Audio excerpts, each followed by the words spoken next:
Pour Corentin Célin, professeur d'histoire, la victoire démocrate en Alabama constitue une surprise majeure. Le Monde 13/12/2017 à 13h40 mis à jour le 13/12/2017 à 16h44. Propos recueillis par Camille Bordenay. Propos recueillis par Lire en Alabama. La victoire démocrate est un revers politique majeur pour Trump. Comment analysez-vous ce résultat? Constituait-il une surprise? Corentin Célin. C'est vraiment une surprise majeure à l'échelle de l'histoire politique et électorale des États-Unis. Certaines personnes feront une comparaison avec l'élection sénatoriale qui avait eu lieu il y a 7 ans au Massachusetts sous Obama et qui avait été perdue par les démocrates, mais c'est ici un événement encore plus marquant, car en Alabama, pas un sénateur démocrate n'avait été élu depuis 25 en 1992, et l'Alabama n'a pas voté pour un président démocrate depuis 1976.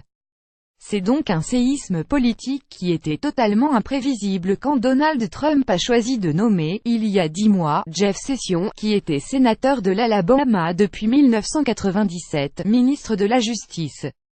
Car Trump n'aurait jamais pu imaginer que ce dernier puisse être remplacé par un démocrate.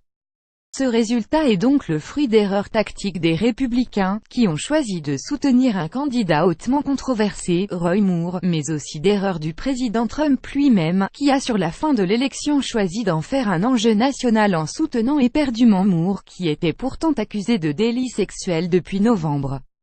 Lire élection sénatoriale en Alabama. Roy Moore, un fardeau pour le parti républicain. En quoi cette défaite électorale signe-t-elle un revers politique majeur pour Trump?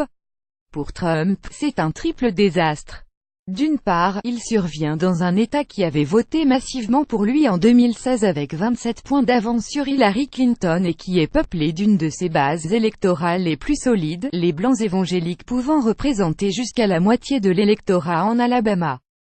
Trump a été incapable de faire élire le candidat de son choix, et cela à 2 reprises puisqu'aux primaires, il avait choisi de soutenir un candidat qui avait été sèchement écarté par Roy Moore.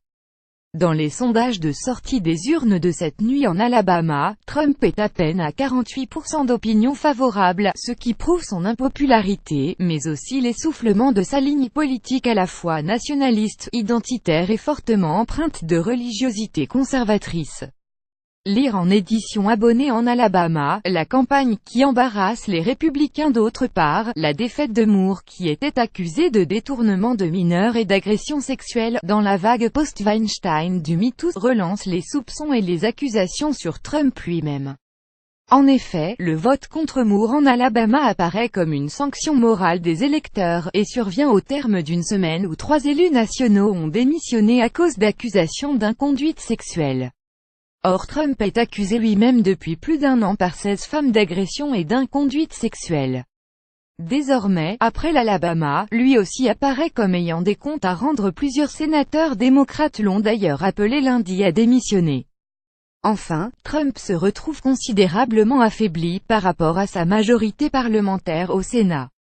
À 11 mois des élections de mi-mandat de novembre 2018, son impopularité le rend toxique et radioactif pour une grande partie des élus républicains, qui voudront être le moins possible associés avec lui, et sa majorité au Sénat passe à 5149, ce qui est très faible au vu des contestations déjà existantes, comme autour de l'échec de l'abrogation de l'Obamacare.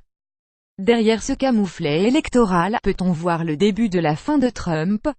Lire Donald Trump et la menace permanente de l'impeachment. Difficile de faire des pronostics, mais ce qui est certain, c'est que se termine à l'intérieur du camp républicain l'intouchabilité de Trump dont le président bénéficiait depuis le début de sa campagne, en 2015, où il avait pris la main sur le parti et semblait intouchable quoi qu'il fasse. Pour la première fois, il est désavoué au sein même de l'électorat qu'il a porté au pouvoir.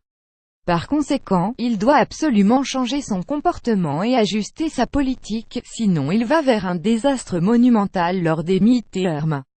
Élection de mi-mandat de novembre 2018, qui pourrait redonner la double majorité parlementaire aux démocrates, sachant que nombre d'entre eux ne font pas mystère de leur volonté de lancer une procédure d'impeachment, destitution, contre Trump s'il retrouvait cette double majorité.